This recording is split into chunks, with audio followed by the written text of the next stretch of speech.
Matt and I have always had two goals related to Ollie's food allergies: Ollie's safety and food freedom. Once we felt confident enough with our day-to-day routine to think bigger, we started to map out our future as a family and the future we wanted for our son. Specifically, what treatments would we pursue for Ollie to help us achieve both of our goals? We were cautiously optimistic when we learned about oral immunotherapy, known as OIT. This medically supervised treatment desensitizes your child to their specific allergens and helps protect them from severe allergic reactions resulting from accidental exposure or cross contact.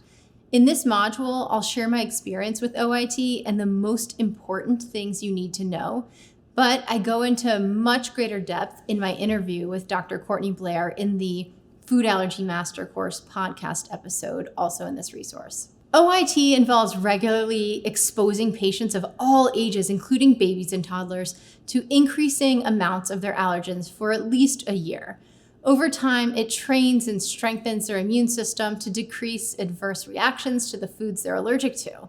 The goal of OIT is to protect the patient from life-threatening exposures, reduce their dietary restrictions, and reduce the patient's and their family's stress and anxiety. Unfortunately, many parents don't know about OIT, and it can seem daunting when you first learn about it.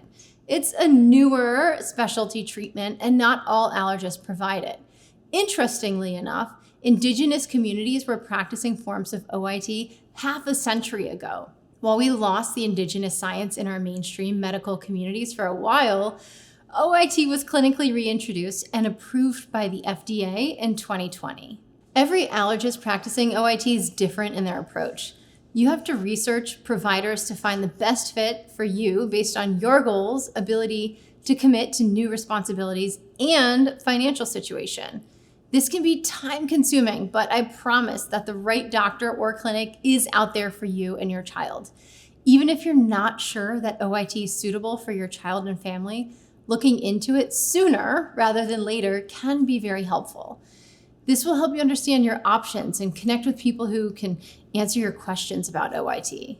Once we did our research and fully understood OIT's benefits and risks, we knew we wanted to do it. If there was a safe, trusted treatment that would help our son, pursuing it was a no-brainer.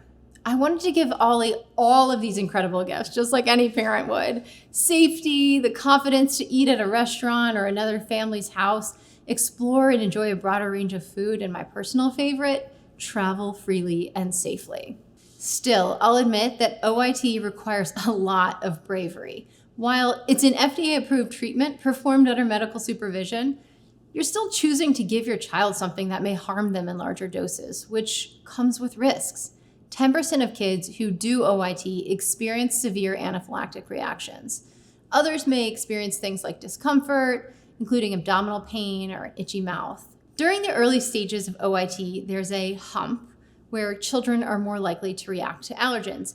If you can be flexible, trust the process, practice resilience, and get past that hump to a maintenance dose, when they reach this, their chance of experiencing a reaction or anaphylaxis drops by almost 50%.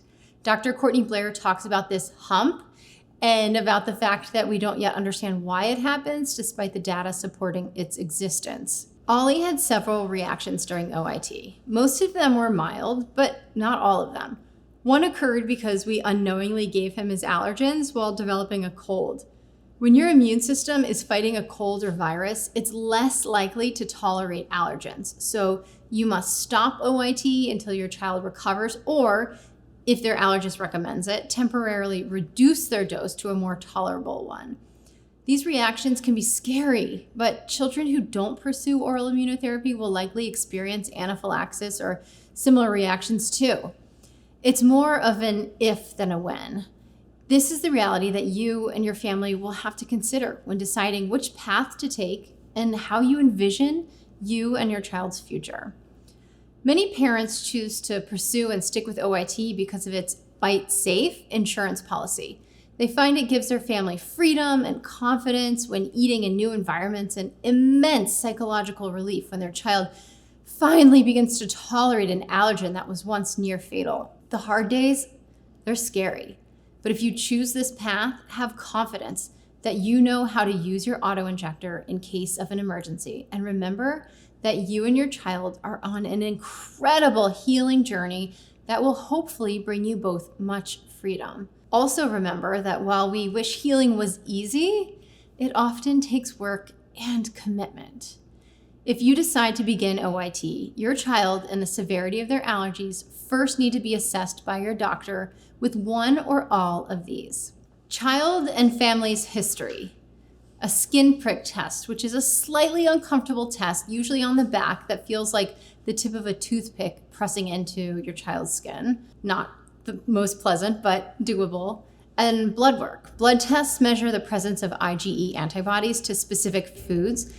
IgE is short for immunoglobulin E, which is the antibody that triggers food allergy symptoms. The last thing you want to get tested for, if your allergist recommends it, is an oral food challenge. Once you have the data after your testing, treatment often occurs at a follow-up appointment on site. When you include the supervision period required when your child begins OIT and when their doses increase, that's called updosing, and the frequency depends on your child, appointments can last over an hour. During this time, your child's usually instructed not to move around a lot because strenuous activity can increase their heart rate and provoke allergic reactions. But some treatment centers encourage movement to make sure the child can tolerate the dose at a higher heart rate before moving on to a higher dose. You need to closely follow the plan that you and your child's allergist created for your child. Every child and doctor is different. All these appointments lasted hours for our treatment plan, particularly those for oral food challenges called OFC. An OFC is a medical test that should always be performed under medical supervision. During the procedure, an allergen is ingested in intervals, like every 30 minutes, for example, gradually increasing until a specific predetermined amount is reached or the child begins to react. This is often done for an allergy with a very low IgE number in the blood work and skin test. By challenging and eliminating the allergen and then receiving the all clear, hopefully, it may be reintroduced into the child's diet so they can continue their desensitization. If the challenge induces an allergic reaction, please remember it's not pass or fail, it's data.